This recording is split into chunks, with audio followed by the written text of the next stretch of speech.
Welcome everyone to the Education and Workforce Speaker Series. I am Amy Sharma. I'm the Vice President of Science for Georgia. On behalf of Science is Us, Technology Association of Georgia, the Urban League of Greater Atlanta, Partners in Change, Literacy for All, I'd like to welcome you to Panel 4, which is capacity building. Science for Georgia is a nonprofit that works to build bridges between science and the public.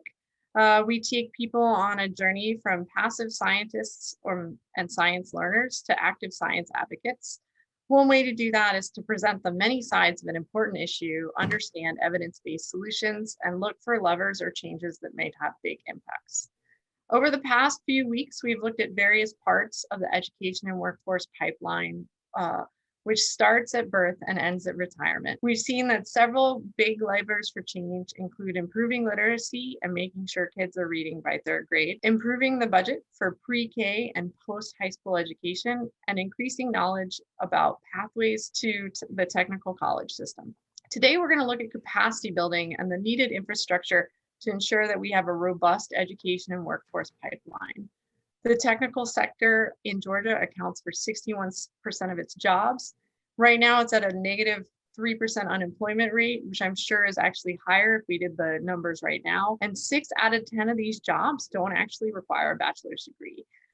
Many of these emerging jobs may require new workforce training, and we need to keep this pipeline humming along. To drive this conversation, we specifically asked our panelists to end their talk with, what is the one thing I would do or change or implement if I had all the resources in the world? In August, we're going to convene a roundtable of individuals to discuss what was learned, understand long-term goals, and recommend feasible next steps for the state of Georgia. Science for Georgia and our partners will work to carry these recommendations forward. So before I kick it off, I want to remind all of you that you can ask questions in the chat box. Our amazing interns, Emma and Bethany, are curating them for the end of discussion time. So please make them happy and give them some questions to ask. So let me check real quick. All right, so we're going to audible and we're going to go straight to Chris Clark. He is president and CEO of the Georgia Chamber of Commerce. A Georgia native, Chris Clark has served as president of the Georgia Chamber of Commerce since 2010. He received his bachelor's degree from Georgia Southern and his master's degree from Georgia College and State University. Prior to joining the chamber, he served as commissioner of the Georgia Department of Natural Resources and deputy commissioner for the Department of Economic Development. He's going to talk about the labor market, long-term goals, and how you build stronger pipelines. So I'm going to pass this over to you, Chris. Thanks. Well, thanks, Amy, and thanks for having me with you guys today. I appreciate this opportunity. This is the issue I think we're talking about now more than anything else. I'm sure Larry's hearing it from his member, Stephen's hearing it, Rebecca, we're all hearing this issue of workforce development, the labor crisis, the shortage that's out there in the system. From my perspective, this is not a short-term issue, and quite frankly, it's much more acute and a longer-term issue for the STEM sciences in the areas. Let me just give you a few statistics to frame this for you. Right now in Georgia, over the last 3 months, we've had 45,000 job openings in science and technology careers, 45,000 jobs that are going unfilled today. By next year, America is going to need 1.8 million more cybersecurity workers. By 2024, we're going to need 250,000 more data science, and that's just those two industry sectors. By 2027, we're going to need about 6 million more workers nationwide than we have today in the pipeline. So there's a demand there, there's a need there. I think there's an opportunity for Georgia as well to address those and really lead the country. But we've got a problem we've got to deal with first, and that's our ability to get our kids the post-secondary certifications and degrees that they need. Right now, we know that by 2025, 60% of all the jobs created in Georgia will need some type of post-secondary certification, education, degree. But right now, we've only got about 36, 37% of Georgians with those credentials to be successful. Now, if you're in Atlanta, it's a little better for you. We're almost 50% with the degrees that you need. In our hub communities, which are Savannah, Macon, Columbus, Augusta, Warner Robins, Athens, Gainesville, we're down to about 35% of the folks with the skill sets. But if you go to our rural communities where I know Stephen's got his heart, those numbers are down to under 25%. So we've got some significant needs in the state to help this workforce be prepared and to have the capacity to be successful, particularly in the STEM area. And so I don't have, there's three things I think we need to do, and I'll try to wrap it up with multiple lists in one particular area. But the first thing is we've got to get kids, our students in K through 12 today, even in college and technical colleges, to understand what STEM opportunities are, what the world looks like. We need to focus on women, on disadvantaged students. We need to focus in our rural communities. We need to use tools like U-Science. We got to get kids out of the classroom and in with employers that are in the STEM spaces, whether it's the agriculture, telemedicine, wherever it is. We need to get kids plugged in there every day. Because if I'm sitting in a classroom and I have no idea what opportunities are out there, then sure, I'm going to be a football star or a rock star, because that's what I see every day. I'd much rather you be a computer programmer and make a video game, but we've got to do a better job as leaders getting that information out. The second thing we got to do is we've got to make sure that we understand what the long-term needs of businesses are. I remember a conversation a few years ago where Georgia Power was telling us that they needed X thousands of engineers within the next 10 years. They couldn't get all those from just Georgia, from Georgia Tech or just from Georgia. And so they helped create programs at Georgia Southern. They helped create new programs in our technical colleges to feed those programs. We need other companies to tell us, here are the needs, here are the demands, so we understand what the long-term needs are going to be. And our universities can do things like nexus degrees. Our technical colleges can change their delivery, but we can't ask them to do that if we're not telling them what the long-term needs are going to be. And then the third area, where this is where I would wave the magic wand, as Amy said, is we've got to remove the barriers between our students and adults and the jobs with the skills that we know are going to be available to them, so we don't leave a generation behind. Now, we've done a lot of work, and some of you have been part of our Smart Decisions Coalition, which Daniela Perry's led here at the Chamber. We've got some very specific recommendations in there, and this is what I would encourage this group, Amy, yours, and others to work with us, because some of these we've actually got bills before the General Assembly today. The first one is we need to have better counseling for our high school students to point them in the right direction into these career fields and into the right schools. Right now, the average high school counselor in Georgia is looking after 484 students. I don't know about you, but it's going to be awfully hard to help somebody decide where they want to go when you're helping another kid decide where they're going to sleep tonight and deal with all their mental illness issues too. So we've got to improve the number and increase the number of counselors in our high school. We've got to increase our FAFSA completion rate so students can get access to those federal funds. We've got to help DACA graduates from Georgia high schools get in-state tuition so they can get the degrees and don't have to take second-tier jobs that are out there or move to other states in order to find a career. We want to keep them here in Georgia. We need to support what Governor Kemp did this year with our last mile pilot program. So particularly our disadvantaged students have the resources to get the degrees that they need. And then lastly, we've got to figure out a way to streamline our training and credential programs. I think we're coming to a revolution standpoint. By 2025, 50% of everyone in America will need new skills. And so we're going to have to rethink K through 12, technical college, universities. And I really think we can get ahead of that and have those tough discussions now, or we can be left behind a decade from now. So those are three areas that we're focused on here at the Chamber. We can spend all day talking about the other statistics, but I want to hear from everybody else. But I appreciate being part of the panel today and look forward to our partnership as we move forward. So Amy, with that, turn it back over to you. Awesome. Thank you so much, Chris. I really appreciate all of those comments and great things that you brought up. And so absolutely looking forward to working with you all about the things that you talked about and the three recommendations moving forward. It's our wheelhouse and we're happy to support. So anything. Thank you so much for joining us today. All right. And after a little bit of technical difficulties, because, you know, it's been 18 months and we still send the wrong Zoom links to people. I'm really pleased to have the Lieutenant Governor be joining us. And so To kick things off, I'm going to pass the microphone over to Larry Williams, President and CEO of the Technology Association of Georgia. We'd like to thank TAG for all of their help in putting this panel series together. We couldn't have done it without your organization's help. A little bit about Williams. He brings more than 25 years of experience to global branding, international trade and finance, and public and industrial policy. From 2011 to 2014, Williams helped shape the vision for Atlanta's tech sector as Vice President of the Technology Development at the Metro Atlanta Chamber. He provided leadership and direction to the Chamber's Mobility Task Force, positioning Atlanta as a global hub of mobile technology. So we're so glad that Larry's here to introduce the Lieutenant Governor. Thank you very much, Larry. Amy, thank you so much. And we are delighted to be a partner with everyone on this group, and including Science for Georgia. So thank you for your leadership. Chris, what a great introduction to this panel. Your data and your perspective is spot on, and we are hearing that exactly from our members as well. And at TAG, we're really focused in on a lot of those areas that you mentioned as well. And it's really about preparing tomorrow's workforce and technology leaders, but preparing tomorrow's leadership for today.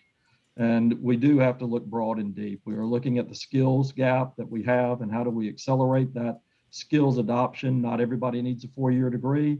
Apprenticeships, our partnerships with the Technical College Systems Georgia, all of these are extremely important. With the demand, the current demand that you outline is spot on, and it's growing. It's growing, and people are coming here because people realize that we're no longer the hidden gem. We're out in the open, and people are coming fast. And so with that, just to segue into this, I'm delighted to have the opportunity to introduce my friend and our Lieutenant Governor, Geoff Duncan. Geoff, as I look at his bio, the top line is a former professional baseball player and successful entrepreneur. Geoff Duncan was elected Georgia Lieutenant Governor in November of 18. The way I know our Lieutenant Governor is as before being a Lieutenant Governor as a legislator, but also bringing that experience of a healthcare technology entrepreneur, and his perspective about what creates a great business climate, what can either enable or inhibit business growth, and get into what can help our entrepreneurs be successful, but also his passion for technology and knowing that that is a game changer and an accelerator for economies and for people in their careers.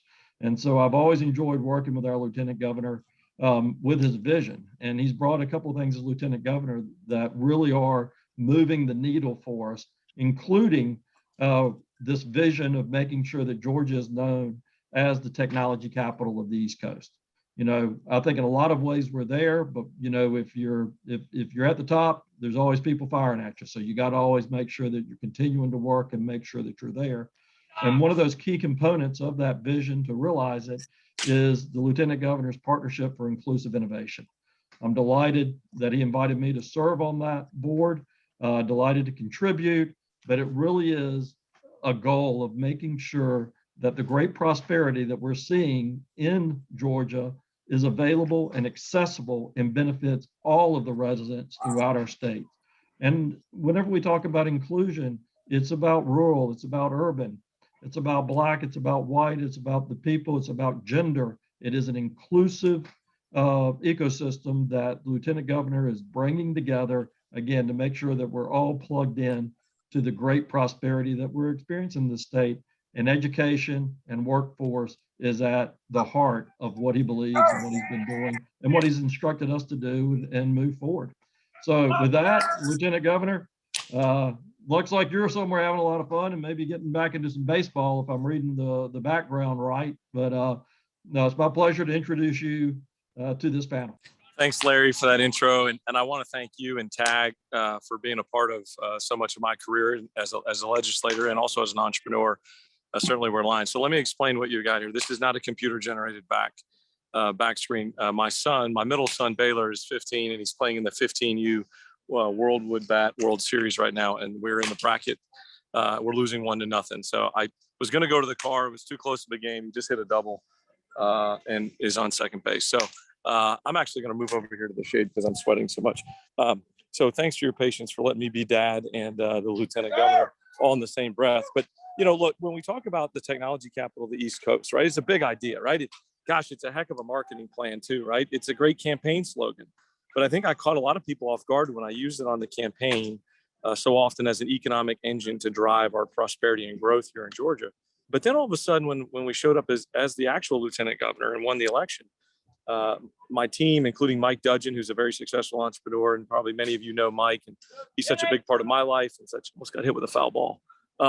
So much of a big part of my life. He walked in my office one day and he says, this is great. You've made the whole state believe you that you can become, you can be part of this technology capital of the East Coast momentum, but are you ready to do something about it? And he was right. It was time to move from campaign slogan to project planning. And that's really what we did. And thankful for so many around the state that allowed us to kind of work towards this goal of ultimately creating partnership for inclusive innovation.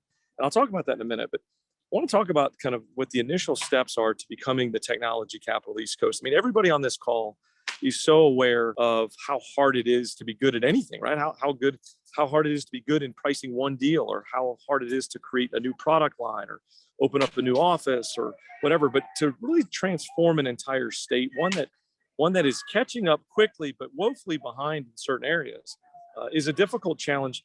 But it takes a lot of different components to it, right? I mean, certainly it takes an ecosystem. And Dave, you mentioned that a minute ago. And yes, it is important to build an ecosystem of investment tools and educational tools and innovative and labs and all that. It also takes culture. And I think more so than anything, technology, if you look at the companies and the industries and the regions that excel, they create a special culture that's attractive. And so I think that's ultimately where we're seeing, Georgia hopefully ultimately progress towards, is creating our own culture, right? A hybrid of, good old fashioned Southern hospitality with an innovative vibe and with a serious focus on creating the workforce of this generation and maybe even the next. And so we're taking great steps in that direction. But it takes partnerships. It takes partnerships of all angles. And that really is how PIN, I think, has gained so much great ground. Bud Peterson and Deborah Lamb have done an amazing job of really keeping us on task and focused and dialed in. And certainly they make me look way better than I deserve to look when I walk into these meetings that are so prepped and thought out and organized. But really what we've understood is there is no one singular pressure plate to put our weight on to make this happen. The pressure plates have got to be spread out, right? We've got to make sure that we're educating K through 12 in a way that invites them, doesn't just educate them, invites them into the technology journey, right? That's the secret sauce to rural Georgia, is I think ultimately one of the greatest lifelines to rural parts of Georgia and to the rest of the country is really this notion that kids that just didn't even know there was opportunities out there, but their brains just wired to be a technology problem solver, an innovator, that they now all of a sudden are exposed to it in their K through 12 track, whether they're in a small classroom setting or small rural setting, or some big urban area like my kids are in Forsyth County. Then you've got to make sure you understand investment and making sure that we invite investment from not just all over the region or the country, but literally from all over the world. Because as I know and all of you know, with investment comes focus, with investment comes energy. And so if somebody's willing to write a $1 million seed round check or a $10 million B round, or you name the size of the investment, if they're willing to write that check to a company here in Georgia, then they're willing to follow that through with additional resources and with additional focus with other portfolio companies. And so that helps to create that ecosystem. And so, this whole momentum that we've gained with PIN is I think widespread. I mean, we've now got budget money from the state's budget is invested into a partnership for inclusive innovation. We've got the great help of Georgia Tech's administrative office.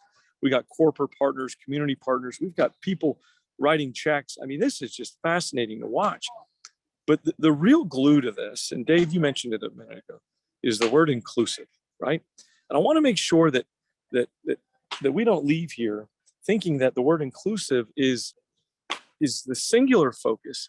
It's just it's interwoven into who we are, because we know, like that inclusiveness means perspective.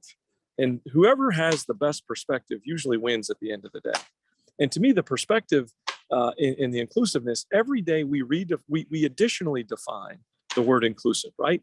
Obviously, you got race and gender and all those focus. Then you move into geography and demographics. Then you move into areas of focus. You move into economics. You move into educational gaps and difference. I mean, the word inclusive is so vast. And I think that's the sweet spot for us, is to make sure that we walk into every conversation as Georgians, as technologists, as investors, as educators. We walk into every conversation and we've invited somebody into this journey with us. And to me, that really is the secret sauce to going and growing into what we want to become. I'm so proud of the work of Partnership for Inclusive Innovation. Our pilot program model has just been fascinating to watch. We can only pick a handful of folks throughout the course of a year to take on these checks. But at the end of the day, watching the uptick of people submitting these ideas and us looking for opportunities to give them additional notoriety and recognition into the investor place, even if it's not our final selection. Really working with educators all over the state and school systems to really redefine how we deliver technology in the classroom from a learning standpoint, not just from a delivery standpoint, but from a learning standpoint. Looking for ways to invite investment. I wouldn't be doing this call any service if I didn't talk about the realities of one of the things that hurts us at times is getting drawn into less than perfect political conversations on a global perspective. I think that hurts us, right? And I'm not going to go into all those lanes right now, but those are one of those areas that we have to make sure as Georgians that we stay focused on the task at hand. And that's making sure that this is a great place to raise your family and run your business. And I think those are two areas of opportunities for us to continue to hone our messaging on and our direction, because nobody sees it as a tailwind when we become a national focus for some sort of unperfect reason. But all that to be said, I think we're in a good spot. Grateful to partner with Governor Kemp in so many different areas to really focus a lot of our dollars and attention around economic development that is 21st century focused. Delivering jobs in all parts of Georgia is really the job description of a lieutenant governor, is looking for ways and avenues to incentivize and to seed that, and making sure that we have a 21st century ready workforce. Interesting to see one of the big, I don't want to say aha moments, but one of the big eye openers for me was the transition. So early on, I really thought that we needed to spend a lot of focus on, upticking the K through 12s into the technical schools, into the four-year schools, or some sort of gyration around that. And that would ultimately be the workforce that we're going to, have in our hands. Well, really, with COVID and other disruptions in the marketplace, we're watching 20-year-olds, 30-year-olds, 40-year-olds, 50-year-olds, really migrate across career platforms. And certainly they could be one certificate away from having a gainfully employed position somewhere that is really a second career for them later in life, and making sure that we're ready to capture that willing, able-bodied person and be able to give them the necessary skill gaps to step into that high-paying quality job. Because, pre-COVID, the number one concern that most CEOs told me was, I'm worried that I can't get enough talent when I need it. And now we're starting to hear that more and more again, now that we're all coming post-COVID. So look, just so grateful for Larry, your team, so grateful for TAG and the positive conversations that you guys spur in places in literally subcommittee rooms all over the Capitol, kind of being that reinforcement, that air cover to validate this move of becoming the technology capital of the East Coast. And certainly grateful for all the folks that are listening here today that are, job creators in your own communities, that are out there laser focused on doing the right things to truly gain this title of being the technology capital of the East Coast. So once again, I apologize for I think we're still 1-0 losing.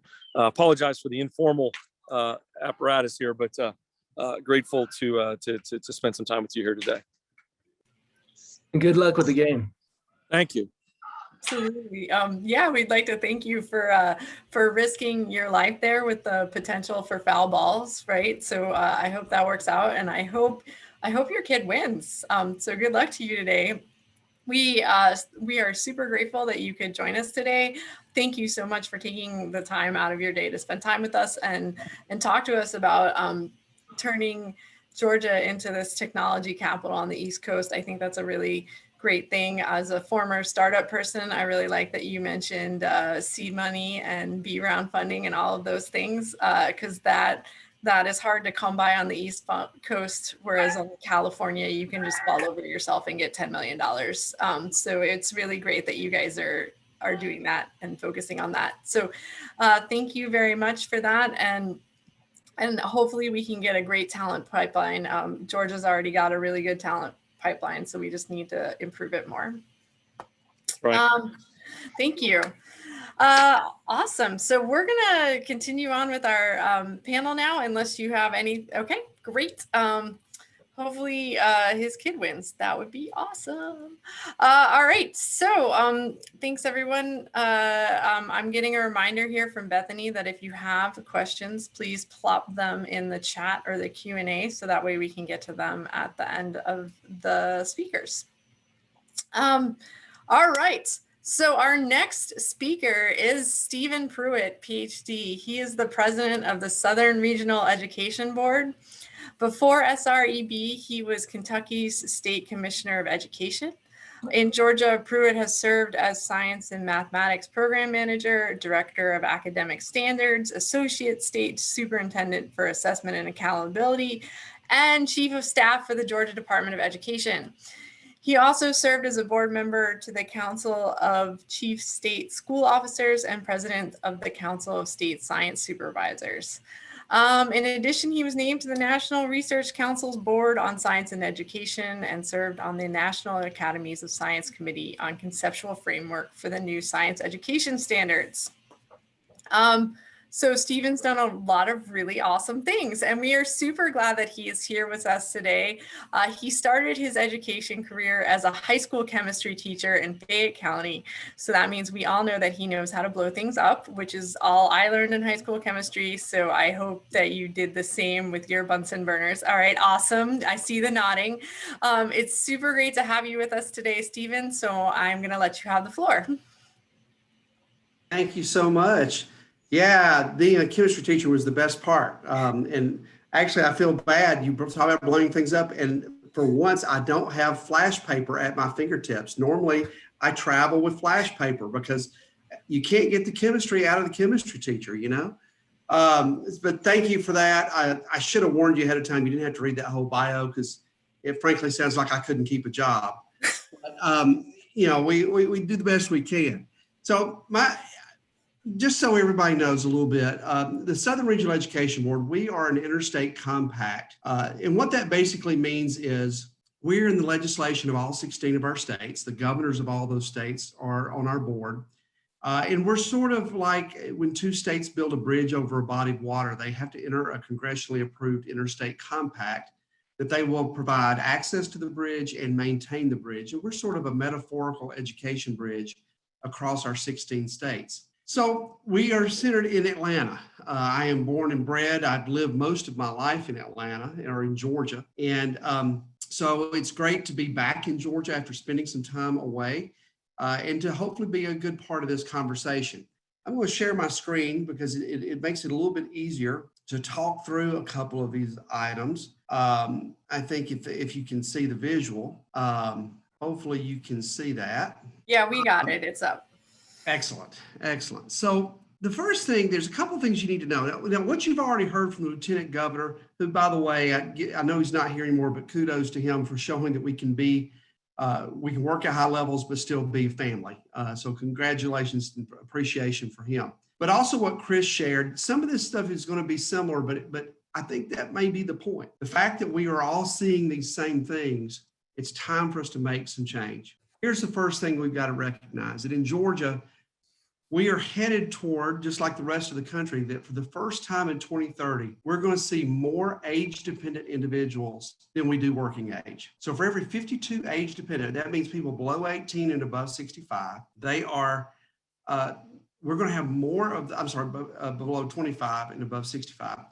That means that we have more people who are outside those age ranges who may not be contributing as much to the economy as people who are actually in the economy, meaning that we're looking at potential stresses on our social systems, on the the various government supports that are there for our age-dependent individuals. Now, what that also means is we don't include things like disabilities and other aspects that also cause need and stress on that system. It's important to start with this because we have to recognize that if we don't start making some change right now, that we will, and you're going to see a statistic in a minute, that if it doesn't unnerve you a little bit, I don't know what will, because this is the way it would be if we had people, actually all of these people in the workforce, but we don't. And we're headed toward a time when we may not have as many.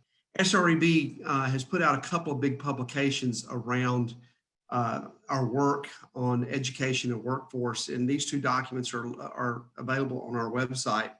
Unprepared, Not Aware, basically what we did was we looked at people ages 25 to 65 that are currently in the workforce and found, no surprise, that those with the lowest levels of education, GEDs or high school diplomas, are most impacted by changes in the workforce caused by automation and artificial intelligence. Those items are going to have a significant impact in how we view our workforce and what we need out of our workforce for the future. We followed that up with an economic outlook to say, if we do nothing, what's the worst case scenario of what could happen? Well, this worst case scenario is pretty scary. You'll see in a second what those numbers are. But I think the thing that we've got to recognize is we are in the fourth industrial revolution. That means that we have to change how we think about things. We had a first industrial revolution back in the late 1700s. The second one was we went to mass production, the third digital. But now here we are in a cyber physical industrial revolution where now computers and robots don't learn from us anymore. They learn with us. So it's going to significantly change how we approach the workforce. And what that means is pretty much everything is going to rely on the types of skills and thinking strategies that you typically have learned in traditional STEM. The reality is it's time to reimagine STEM education. In fact, I've gotten to where I don't really talk about STEM anymore because, well, if you ask 12 people what STEM is, you usually get 13 answers. And the reality is that where the careers are going, you heard what Chris said about, the number of unfilled positions right now. But see, the things that we've traditionally thought about with STEM, doctors, nurses, scientists, architects, engineers, they're just going to be scratching the surface. You see, even just a couple of weeks ago, I was listening to a news station and they were talking about how we've got this incredible boom in construction, but yet they can't find people to work. And it's not a matter of the fact that they can't get people to drive the nails. It's the fact that to drive the nails, you actually have to understand 3D modeling. You actually have to understand how to set up the building in such a way that it's going to be able to withstand any type of stress. But our electricians, our plumbers, our mechanics, our welders, all of those aspects, all those careers aren't just skill-based. They're going to, for them to be successful and stay in the jobs, they're going to have to be upskilled, is the term everybody uses. But that means K-12 also has to rethink how we're doing things. So our educational attainment in Georgia is still suffering. We see where there is still a significant number of individuals that have high school equivalency or less. That's going to be a significant impact to them. And we saw this during COVID. When everything shut down and things started to reopen, why are we still having trouble? Why did I live in my house for the entire month of June without air conditioning? Because we just simply didn't have people that came back to work to be able to make the parts that were needed. So here's the scary part. If we do absolutely nothing and we stay on the trajectory we're on, we were predicting that by 2030, we would see 18 million unemployable adults. And not unemployed, I want to be clear, unemployable. That means they don't have the skills to be a part of the workforce the way we need them to be. And here's the scary part. In that Unprepared and Unaware report, what we did is we looked at those individuals, and these are 18 million currently in the workforce. Guess what, though? Their kids, we looked at the ages of their kids, they're going to be graduating high school about the same time mom and dad might be losing their job. And those kids are 10 times more likely to have the same level of education and go into the same line of work. So if we don't start thinking about education as a system that starts really pre-K and goes all the way through the workforce, we may be in for some real problems. What's this mean for Georgia? Well, in Georgia, we're actually predicting that 1.5 million, by the way, the 18 million was just in the southern region. That's not in the whole country. That's just the southern region. In Georgia specifically, 1.5 million unemployable adults. Imagine if you just cut that in half and each and said, well, let's pretend that they were all couples and they all had one child. And if we don't do something different in K-12, those people entering the workforce won't be able to get to have their job or be able to be a contributing member to the economy either. Now, here's the realities of where we are now. So all that was around 2030. We thought we had till 2030 that we had this great horizon we were trying to get to. Pre-pandemic, these were the numbers of the automation potential in the top 5 employing industries in Georgia. So in food preparation, serving 69% of the day-to-day activities could be automatable before the pandemic. Now, folks, I don't know about you, but if you walk into a McDonald's lately, you don't really speak to people. You go up to a big iPad and you punch in what your stuff is. So we already were almost 70% there. And look across the board, significant automation potential. But here's the scary part, gang. In doing some work and reviewing some research that was done by McKinsey Global, we actually found that the pandemic actually accelerated consumer and business digital adoption by an estimated 5 years in just 8 weeks. Think about where we were in March of 2020 when people were ordering face shields. Well, we couldn't get enough face shields made, so what happened? People then started actually printing them on their papers, on their own 3D printers. So if we don't do something, we now are looking at 2025 as a possible problem. So we have to move rather quickly. So you can actually see that the automation potential explodes to where food and preparation is now at 100%, for instance. So what do I want? If I had a magic wand, I know, Amy, I've got like 30 seconds left. I'm good. First is I wish we would do an aligned system from K through workforce, that we would really look at this as a system. We can't fix K-12. We can't fix post-secondary. We can't fix workforce. We've got to think about this as one thing. The state needs to establish a North Star of what they want their economy to look like by 2030. Ways to do that are establishing quality career pathways that start with good counseling in middle school, work-based learning opportunities. My daughter just graduated college. Everywhere is requiring 3 years of experience. But guess what? That wasn't part of her curriculum. So if any of you have any policy jobs out there, please let me know, because that's her thing. But there needs to be a better way for that to do that. And then we've got to focus on equity, make sure that we have these opportunities in all of our populations across the state. This is where to contact me. If I can ever be of any help to any of you, I'm happy to do so. That's why we exist. So Amy, thank you for your leadership and for letting SREB be a part of this webinar today. Thank you so much, Stephen. This was super fascinating and also really alarming. Interesting how the automation pipeline just really accelerated during the pandemic and stuff like that. Absolutely. So good luck to your daughter. Science for Georgia has unpaid internships. She may be calling you. All right. Absolutely. Love to have her on board. But it was absolutely, thank you for those 3 things. And, aligning a pathway is absolutely a thing that we've been talking about in multiple panels across the board, right? Like if we're spending money here, does it help us meet all our goals over here? And all of those things, they need to be working together.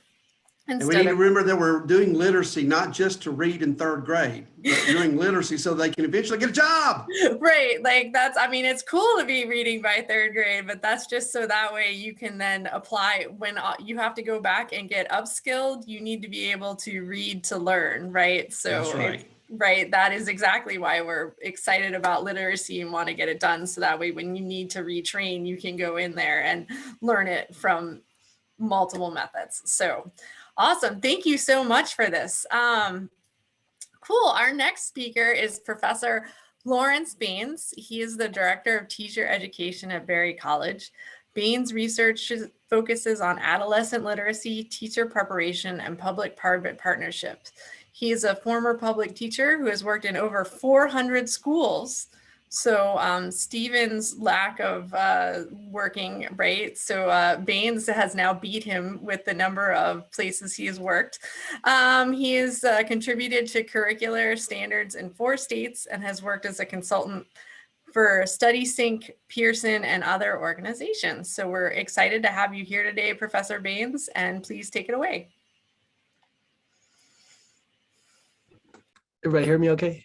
Yep, okay. Great. Well, we're going to be talking about infrastructure as it currently exists in the state of Georgia, which is, I think, timely, especially in light of other comments. So I'm going to start out my little spiel because I am an academic with a quote from Horace Mann. Education is a moral renovator and multiplier of intellectual power, but it is also the most prolific parent of material riches. And so it is, schools are vitally important to our children's future in so many ways. So I'm going to do the deal of sharing your screen. Let's see. Go with, I'm bringing it up, I hope. Here we go. So is this showing up, Amy, or no? Not yet. Not yet, okay.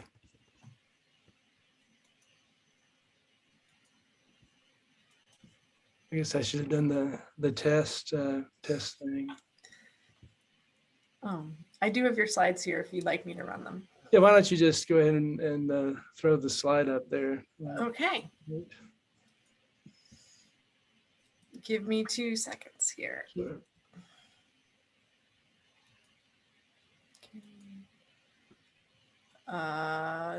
You should see it now. Yep, that's it. So this is me. You can just go on to the next slide. This General Accounting Office did a study in 1995. It was about school infrastructure needs, and they totaled that school infrastructure needs would cost $112 billion to fix. That was 1995. This is 25 years later, where they found even more infrastructure needs. And a lot of the needs, over half of all schools in the country have needs currently for heating, ventilation, and air conditioning, which is really significant, especially in light of COVID and the kind of situation that we find ourselves with the COVID.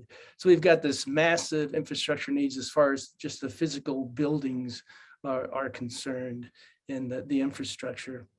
You can go to the next slide, Amy. And so if you look at the funding in Georgia currently, we get a very small portion from federal government, a really large portion from the state, and the local mix is about 41%. So it's almost half of all funding is due to local funding. So this is the reason that when you're looking at individual schools and you go to rich neighborhoods, you find schools that are have all the resources that they need. Their physical infrastructure is solid. And if you go to a really highly impoverished area, you're going to have, in general, poorer facilities and less money from which you can work. This plays out in a couple of strange ways. In the next slide, you can see, I just this morning came in and took this off realtor.com. So the house on the left is from Cummings, Georgia. It's about $4 million house. And so that would be Forsyth County would get the tax revenue from the taxes on this place. And the house on the right is from Atlanta City. And you can see that the price is significantly lower. The house is a little bit smaller, more modest. And so the tax revenue from that house is going to go to the schools. It's going to be half of that district's schools are going to be coming from local property taxes. But here's the thing I want to emphasize with these two, what has happened, because places like the neighborhoods, like the home on the left, because the house property values have risen so dramatically, what they can do is they can cut taxes significantly. So if you're looking at this house's, the rate of taxation for the house on the left is actually 1/2 of the tax rate for the property on the right, which is this really strange situation. But it's a dichotomy that kind of exists in most urban areas in the United States currently. So in the next slide, you can see Chris Carter referred to this about counselors. This is kind of the physical infrastructure of schools. As you can see, first on the list, nurses. In our age of COVID, most schools in Georgia do not have a full-time nurse on staff. Most do not. The ratio of nurses, of students to nurses is 2,300 to 1. So that most schools, if they do have a nurse, she'll travel and she'll have several schools in her rotation.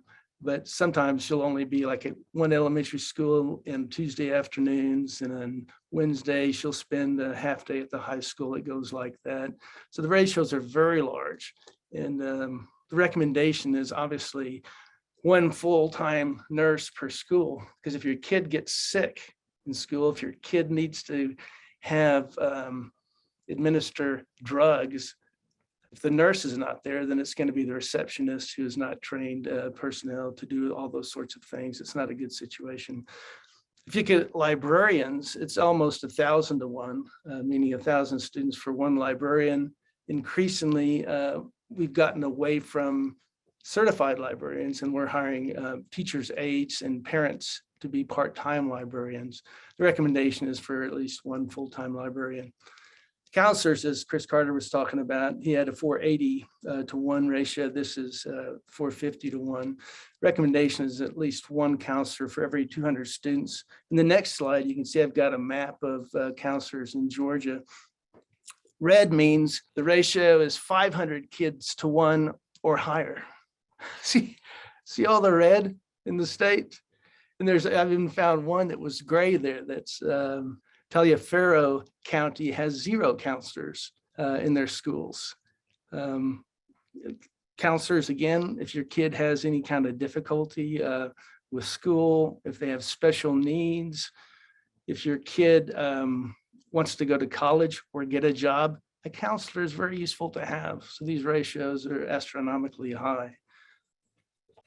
And finally, on the last slide, I want to emphasize, this is a slide from the conservative economist Eric Hanashek from Stanford. I want to translate the slide for you. The Hanashek found that the effect of having an excellent teacher for 1 year of schooling can have an impact of up to $1 million over the course of a student's life.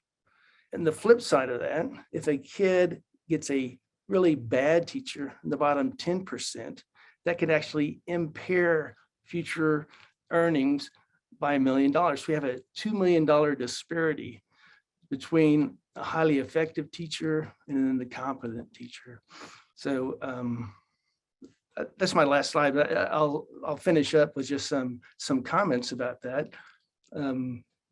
If you look at teacher preparation in Georgia, Georgia is better than many states, but throughout the United States, you find a declination as far as the requirements to become a teacher. It's become easier and easier to be a teacher. Some of the panelists talked about not having clinical experiences as part of the higher ed institution. You know, at Berry, our kids spend a year in a school and they have 4 previous placements at schools. So by the time they get out, they're like experienced teachers. So many alternative certification programs in Georgia and in this country don't require any internship or clinical experience whatsoever. So you have individuals coming from those programs and starting to teach school. The first time they encounter a child is the first day as a full-time teacher. So if I were going to have a wish for every child, it would be, I want every child in the state of Georgia to have the phenomenally competent, loving teacher at the very high end of Hanashek's chart there. That makes all the difference in the world. And so I really worry about that for our future, is making sure that we have a high quality workforce, particularly with regard to science, math, and the arts. Anyway, that's all I have to say. Welcome questions. Great. Thank you so much, Professor Baines. That was great. We absolutely love that quote at the beginning. I'm now furiously Googling it to make sure I get it right. But that was really good. And those statistics, again, we've seen a lot of alarming / informative statistics today. My mom actually was out of the workforce for a while and came back as a school nurse. And I was just shocked to see that she was then traveling to 5 schools when before, when I was in elementary school, like we had a school nurse and she was there full time. So it's crazy what has changed. Right, it's crazy. So if you have a kid, you have to tell them, well, you can only get sick Tuesday morning, because that's when the nurse is going to be there. That's pretty much it. You can get sick Tuesday. And then, yeah, the receptionists at their school are handing out medication to kids, and it's just a hot mess. So thanks for pointing all of that out. So thank you for that. Our last speaker is, oh, wait, hold on. Please give questions to Emma and Bethany. They're very lonely. All of you out there in the audience, make them happy. But I think lastly, our last speaker is Rebecca Parshall. She is the Senior Program Officer at Learn for Life. We always like to end these panels with an application and a real life, getting down and dirty sort of thing. So in this role at Learn for Life, she convenes cross-sector partners to identify and scale strategies that are supporting Black, Latinx, and low-income students in Metro Atlanta. Ms. Parshall began her teaching career with Teach for America and also earned a master's in special education at the same time. She continued teaching in another Title I school in Atlanta, and then transitioned to coaching teachers and directing special education services within a charter schools network. Through her roles working with students, educators, and researchers, she has sought to understand and dismantle the unjust systems that were designed for only some children to thrive. Currently, also in her spare time, she is a doctoral candidate in educational administration and policy at the University of Georgia. So I don't think she sleeps. We're super excited to have you here today, Rebecca, and take it away. Thank you so much, Amy. And don't worry, if no one has questions in the chat, I have lots of questions for Dr. Baines and Stephen. Perfect. I have so many questions. Thank you all for being here today. I am going to share my screen and talk to you a little bit about some data and applications in Metro Atlanta. Okay, great. I saw the thumbs up. You can see my screen. Okay, so here at Learn for Life, we are a collective impact nonprofit. We engage cross-sector partners, look at a lot of data together, and then identify strategies, we call these bright spots, that are working in some key indicators. And so what I want to talk to you about today, everything that I'll be sharing is Metro Atlanta data. And it's really important to note that our region is diverse and growing. And so the last year that we have data from, we represent about 600,000 K-12 students. And our percentages of students of color and low income students and English learners are growing very quickly. And so our districts are rapidly adjusting and meeting the needs of these students. A few things. Amy asked what our magic wands would be. I'm going to build my 3 magic wands into this. Really, I think collectively, as I was listening to data from everyone, thinking how we use data as a common language and a roadmap for building a plan together. And there's a lot of commonalities across what everyone has shared today. I do think it's important, though, that we are very explicit in applying an equity lens to the data that we look at, which means that we need to disaggregate data and really understand what's working for whom and under what conditions. Another magic wand that I would wave is that within public education, there is so much shaming and blaming oftentimes, and not necessarily, I mean, sometimes from within, but public education gets a bad rap. And so I think we need to shift the narrative to what's working and really shine a spotlight on positive stories so that we can replicate those successes. And oftentimes that can be done through cross-sector relationships. So I'm going to talk through just a little bit of how we do these 3 things and how we're building out this model in Metro Atlanta with the help of lots of folks on this call, I believe. All right, so data as a common language. We first have to think think about what indicators do we care about. Learn for Life has selected with our leadership council, which includes the 8 superintendents of our metro districts, 6 indicators that serve as bellwethers of success. And for those of you who have been in any part of this pipeline, you can nod along and say, yeah, we understand why, 3rd grade reading is highly predictive of later success, or 8th grade math is. It's important for us to look at this as a continuum from cradle to career. And there's been a lot of talk about workforce development here, because if you can see in Metro Atlanta, if about 40, 45, 50% of our kids are reading on grade level, doing math on grade level, then we're graduating them at twice that rate. They're enrolling in post-secondary options at a pretty good rate, but then they're dropping off and not completing. And so if we only looked at high school graduation or post-secondary enrollment and said, hey, we're doing really well, we would miss this complete story. So what are we doing about it? We are working with folks across nonprofits, business, higher ed, the K-12 districts themselves, and philanthropy to create these networks that do a deep dive into each of these indicators. And so we're working on early literacy, this post-secondary area, which I heard several folks on this call talk about the importance of fixing this counselor-student ratio. And so and also the importance of FAFSA completion. Those are some of the things we're working on there. And then 8th grade math. Because high school graduation is doing relatively well, we are not yet working on that area. I'm gonna just walk you through what this looks like for us in 8th grade math. So across the region, last year that we have data is 2019 due to the pandemic. We say, okay, 45% of our kids are scoring proficiently in math by the end of 8th grade. However, when we break this down by race and class, we see huge disparities. So there's about a 40-point gap between white kids and students of color. There's a 40-point gap between economically advantaged and disadvantaged students. We know also that in these last 2 years that we don't have statewide data. Learn for Life, along with our friends at Redefine Ed, commissioned a study to predict how we're doing in reading and math as a result of learning loss. And we found that the gains that we had started making as a region over the past several years are essentially erased as a result of this drop.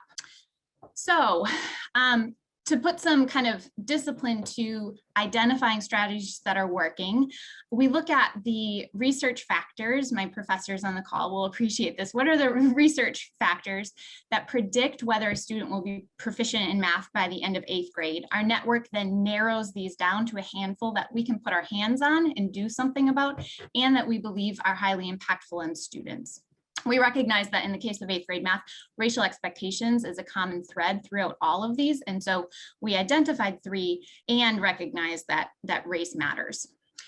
In addition to looking at factors to find what's working, we look at all of the middle schools. I'm going to describe what we see on this graph. We look at all of the middle schools in Metro Atlanta. Each dot on the scatter plot represents a school. You can see the red trend line. So across the X are the percent economically disadvantaged students in a school. And then along our Y is the percent scoring proficiently in 8th grade math. So you can see that as you increase your share of percent economically disadvantaged students in a school, proficiency drops. This is what we would expect intuitively. And then the inverse is true. What we're most interested in, and I think this is important because we've heard a lot of despairing data points on this call today. What we're most interested in is understanding what are the schools doing that have high percentages of economically disadvantaged students. We've got 60, 70, 80, 90% of your students in the school are economically disadvantaged, but they're scoring far above the trend line, much beyond what we would expect them to do. And so our network, this cross-sector network of folks, has gone and visited these schools and asked them that question. What are you doing differently that's working? Instead of focusing on that deficit model and looking at the schools that aren't doing well, which we all know there's plenty of media around that.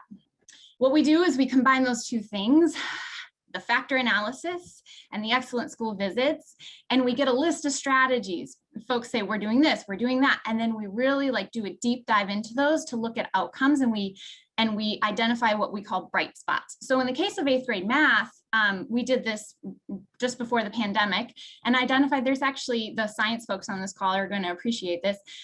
There schools, middle schools that are employing STEM, STEAM, science strategies do really well in 8th grade math. So one of those is becoming certified, STEM or STEAM certified through the Department of Education. We found that certified middle schools that went through this multi-year process of transforming their school culture, instructional culture to become STEM integrated, experienced an average of a 12-point gain over several years in 8th grade math scores. So from there, we work to say, okay, how do we support this then? How do we help schools who are in the certification pipeline? So we went through this process of determining, surveying the schools to understand what the sticking points were, what's holding them up in process. We learned that for many of them, they told us that developing external partnerships, which is one of the criteria that they need to become certified, external partnerships, usually with businesses, but it could be with nonprofits or higher ed, is really challenging because schools are not oftentimes situated to speak a business language, and businesses are not often situated to communicate with schools. And so we are currently in process with Science ATL. I think I saw Jordan Rose on this call to provide some coaching support to middle schools so that they can form really strong business partnerships. I'm giving you this kind of granular example because I think that there is there are applications for solving a lot of the challenges that have been raised on this call around around the workforce in the STEM pipeline. So again, these are the areas that I would focus on, making sure that we really look at common data, focus on what's working, and foster these cross-sector relationships, as in the case of STEM partnerships with middle schools. I will pause there and hand it back to Amy. Okay, thank you very much. All right. Oh, there we are. Hold on.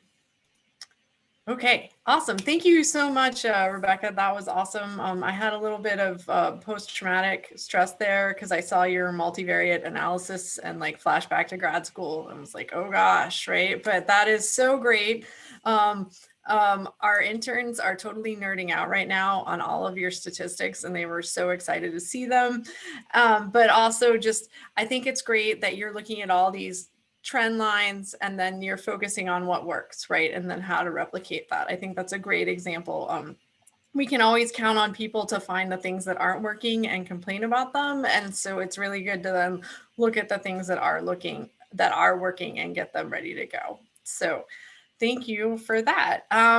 So I'm going to invite all of our panelists. We had to lose a few people for other prior commitments. So we've got Stephen, Lawrence, and Rebecca here to answer some questions. Unless Stephen also left, hopefully he comes back. He's frantically finding the unmute button on Zoom. I'm here, Excellent. But I can only stay for a few more minutes. See? All right, that's fine. Everybody needs to also get back to work. So I'm going to ask probably then 2 questions, and then maybe we'll let Rebecca ask a few of hers. All right. So the first one is for you, then, Stephen. It's and then everybody else feel free to chime in after he's done answering. How do you see the National Job Corps program playing into the education and workforce plan? Well, I think this is, and I sort of answered one of the questions on there, and I think it falls into the same type of category. I think, first of all, we've got to recognize that our programs, while we obviously need to do things to keep them sustainable, there needs to be this statewide vision for where we want things to go. An example that I'll use is one that I dealt with in Kentucky. We had this one company that wanted us to train welders to make this one piece. And we kept saying, but that's not going to help that person if your business ever goes out of business. We need, and so understanding that programs like that one play a significant role, but part of that significant role is understanding the vision for where the workforce is going. And it's a hard balance, right? I mean, because you've got to balance what the industry needs right now, this very moment, with what's coming 10 years from now. So finding a way to actually educate people that are going through those programs that, yeah, you're going to go through this program, we're going to help get you a job, but lifetime learning also matters because we want you to be able to evolve. I have 2 degrees in chemistry. I've not been in a lab in a very long time, but what I learned has helped me evolve in my current career. And I think programs like the one that you asked about need to play a significant role, but they also, one of the reasons they play a significant role is because as they're helping people get those jobs today, they're trusted. And so they can help people see that it's not just about getting this job today, but it's about keeping a job or getting a new evolution of the job in 10 to 15 years.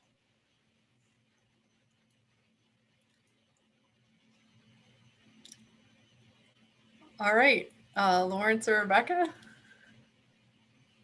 I would say that, it puts ever more expectations on teachers because you're preparing individuals for life 10 years hence from when they graduate. And so it really takes a teacher with some sophistication and foresight, and they'll be able to relate to the kids and then also have the foresight to push them in the direction where the world is going to be in 10 or 20 years rather than how it was 10 years ago.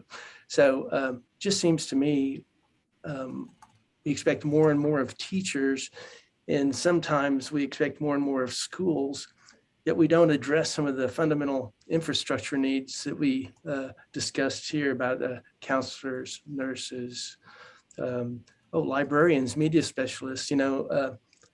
Schools that had librarians and media specialists sailed through COVID a lot easier than if you had nobody there, because there's no one to help coordinate that kind of technological outreach. Anyway, that's just again, more education for teachers, higher expectations. I'm all for going that way, but it's not going to happen by osmosis. We're going to have to purposefully address that. Yeah, I would just reiterate what Dr. Baines said about the demands and the expectations placed on schools and on teachers is incredibly high. And so any way in which we can build collective support from other sectors to help with these needs within schools, such as through these STEM partnerships with middle schools where businesses come in and they partner and they say, how can we help you with curriculum design? How can we help you with teacher and student internships and externships? So that some of that pressure is taken off of schools as the end all be all. Okay. And Amy, if I could just add one more thing, something that Lawrence and Rebecca just said too, made me also think that one thing I think everybody also needs to recognize is teaching right now, we have a shortage across the state, across the country. That's not an education issue, that is a workforce issue. So we can't pretend that educators are like over here to the side, but we got to fill all these industry needs. It's a workforce issue, and we've got to recognize that. Yeah, so essentially you're saying as we look at these workforce pipeline issues, we also need to understand where teachers fit into that and counselors and all of those supporting players that are major factors in it. Absolutely correct. Thank you for that. What's great about this is, Rebecca, you kind of segued us into the next question we had from the audience, which was someone asked, how can we replicate or create things such as Learn for Life or any of these community partnerships in South Georgia or in more rural parts of Georgia? Oh, I'm so glad to hear that question. So Learn for Life is part of a national organization that has kind of a template for how to do collective impact work. That organization is Strive Together. There are about 70 partnerships similar to us across the country. One is actually in the greater Dalton area, and so they're a little bit more rural, a little bit smaller, a little bit younger, also working on this. So I would direct you to Strive Together. I'm happy to talk with whoever that person is. I'll drop my contact information in the chat as well. Right. Cool. Stephen or Lawrence, do you have anything to add about how to go about creating these partnerships or what you've seen as successful? I'll just say that, and actually we published this year a commission report on really how to use strategic partnerships with school districts and industry. And that's something that people may want to take a look at, because we've got some pretty good recommendations on how to do that. I'll share with you one of the things, though, is there needs to be a collective group that's sort of a guiding coalition that's helping seek both opportunity and barriers. If you don't seek both, then you may get an opportunity, but then you got a barrier. So in Kentucky, we wanted to do more work-based learning. We had a problem with it because most of the advanced manufacturing folks in particular said we can't put under 18s on our floor or even under 21s on our floor. So I did a statewide contract with the DECO, who's an employment agency, and all of our work-based learnings were hired by a DECO. They took on the liability insurance aspect and placed them in these advanced manufacturing companies so that we removed the barrier, so that these folks were able to go in and get that work-based experience that they wouldn't have had otherwise. So finding ways to do that can really go a long way toward building those partnerships. Okay. Stephen, we have a similar example on the early literacy end where we are working on teacher professional development around the science of reading. And we are working with birth through 5 childcare sites, right? There's a huge deficit of early childhood care providers right now. And so the question is, the challenge is, how do you engage, how do you make sure that there's time for early childhood teachers to engage in PD when they literally can't leave their buildings for 5 minutes a day?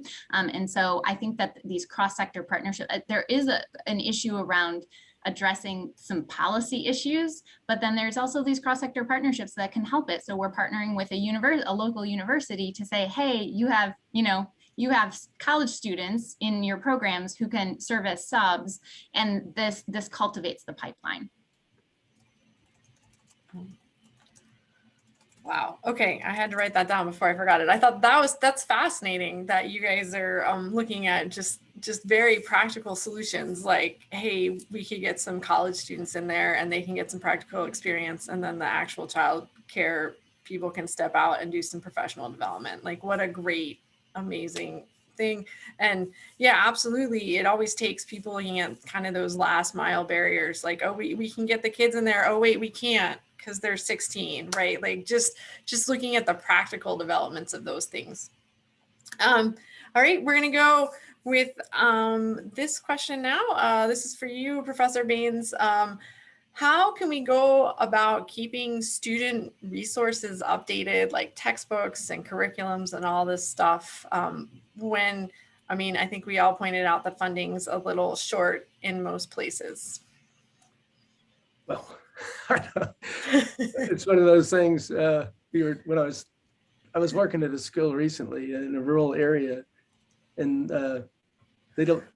where a lot of schools are 1-to-1 ratio. This school had what you call 2 broken laptops for the whole student body, and then so that forbid them from. They couldn't offer courses in computer science for obvious reasons or anything like that, and it severely limited their possibility of any of the students engaging with research or doing kind of real life stuff that could get them excited. So a lot of those, you can deliver instruction and you can do those things without the tech tools necessary, but it just makes it more difficult. And so what you're talking about, outdated textbooks. And if you look at library holdings around the country, there's a study a couple of years ago that looked at California school libraries, and some of the school libraries that they looked at, the most recent copyright data in a book was from the 1970s. And, you know, with regard to science, there's a lot of stuff that's happened since the 1970s, for example. So a lot of these things, I mean, there are ways, innovative ways to get around it, you know, maybe work through a public library or some kind of mobile service with a public library, university library. But it really does take kind of funding. It seems like in recent years, poor schools keep getting poorer in the textbooks, and it's across the board. The tech, everything is a little bit lower quality, and so unless we have some kind of way to prop those schools up and those students up, I mean, we're going to create generations of mediocre and low achieving students. Anyway. I don't want to be a downer, but that's kind of what you go when you go to these schools and you say, what do they got to work with? I mean, another school that I went with, I went to the school library, had to walk through the principal's office, and it was literally one bookshelf with about 40 books. That was a school library. What the heck? They don't have computers. How can they get access to transform learning? So you have to have really gifted teachers, innovative teachers to try to grapple with that. There's ways to do it, but again, it's just not as easy as it would be for somebody who's in a wealthier school district. All right. Okay. Awesome. Thank you for that. I know we're running short on time, so I'm going to ask one question, and then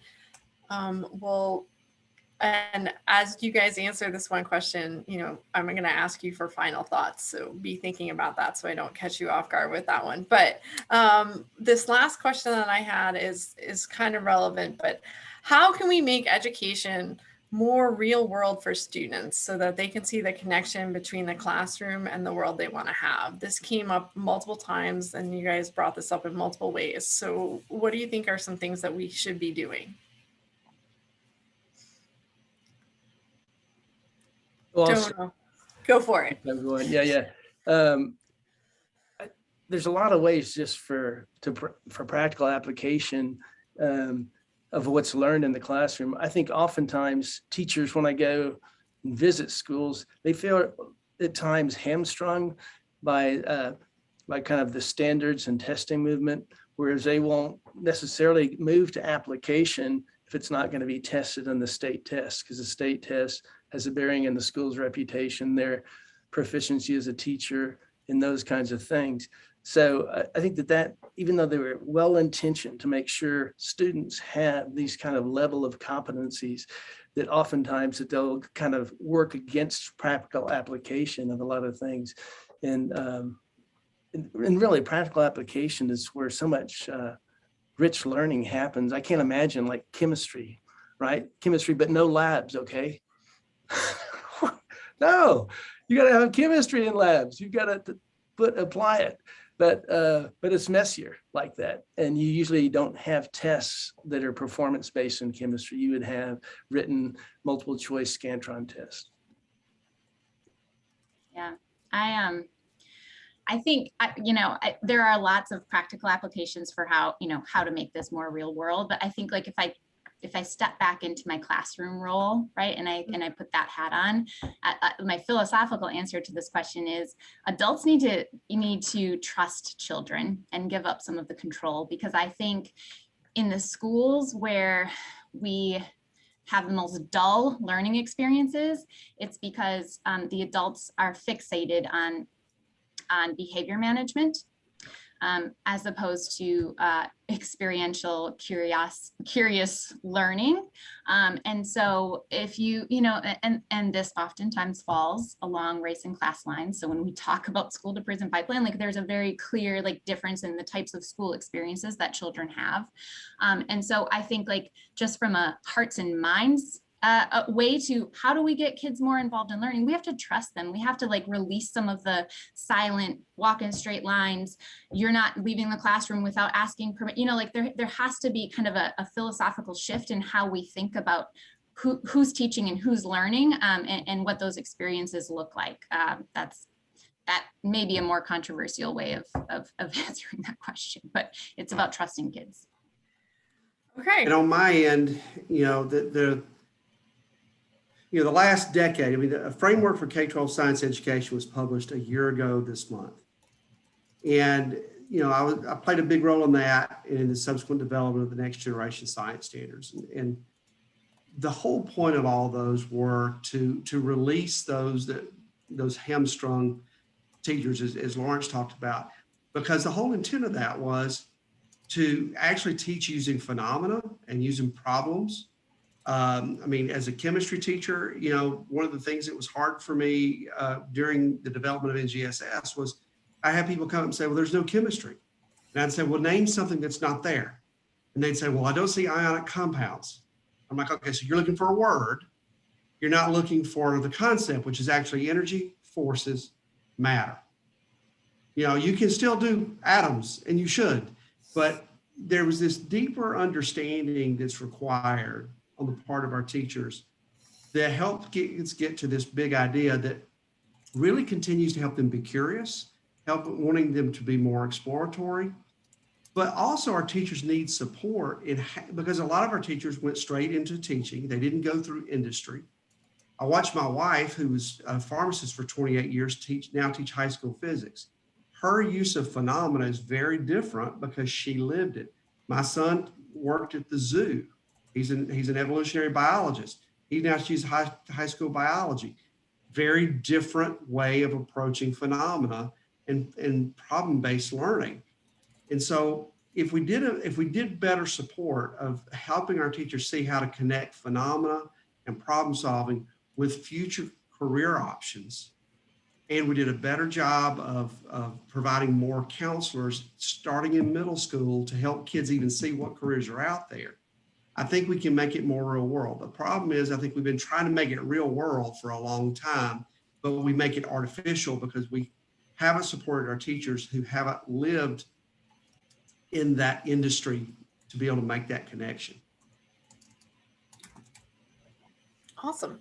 Those are some really profound comments there about that we need to let the kids be themselves and then also give the teachers those real world experiences, right?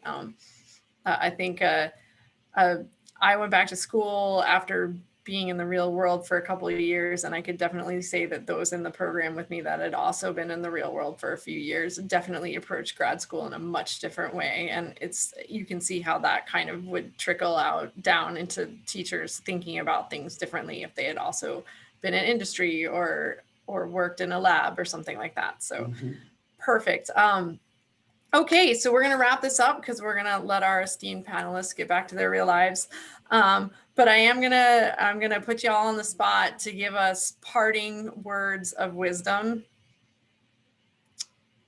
We're gonna start with Professor Baines. I would say really supporting the public schools is vitally important. And that would be through not just money, but the presence and kind of psychological support. I think it's really for community members and to care about the fate of a public school is really important. And I think that not everything has to be monetary, but it certainly helps if we could level the playing field. All right, thank you. All right, Rebecca. Yeah, I echo that. And I just really would emphasize us shining a light on what's working and celebrating those stories as a template that can be replicated. And by doing that, we can get more folks on board to support the schools by giving inroads like partnerships. All right, thank you. All right, Stephen. Well, I'll give you maybe words of wisdom here might be overstatement, but I'm going to give you two what around SREB we call Pruittisms. The first one is education is not rocket science, because rocket science is actually easier. It's a very complex, complicated organism because you're dealing with people. So if you're going to deal with people, that means you have to have a culture, you have to have support. Our teachers have to stop feeling like they are the ones being taken to the woodshed all the time. And we've got to realize that they are the ones that create the new generation. So stop trying to think we can teacher-proof things or whatever. There are no silver bullets. Those only work for werewolves. You got a third Pruittism there for free. But the last one is no great education idea ever died in the vision phase, which goes back to number one. It always dies in implementation. So if we want to make change, we can't just sit and think about what we want it to be. We've got to think about how we're going to get it to where we want it to be. So it takes a lot of hard work. Education change is a game of inches and not a game of yards even. So it takes a lot of hard work by a lot of people. Okay, well, those were actually amazing words of wisdom from the three of you. Thank you so much. And we ended with some Pruittisms, so that's great. We'll get those up. There's been multiple questions about some sources in our Q&A in our chat. And so we've been recording all those links, and we'll be sure to put them on the website for this whole panel series so people can go back and get them.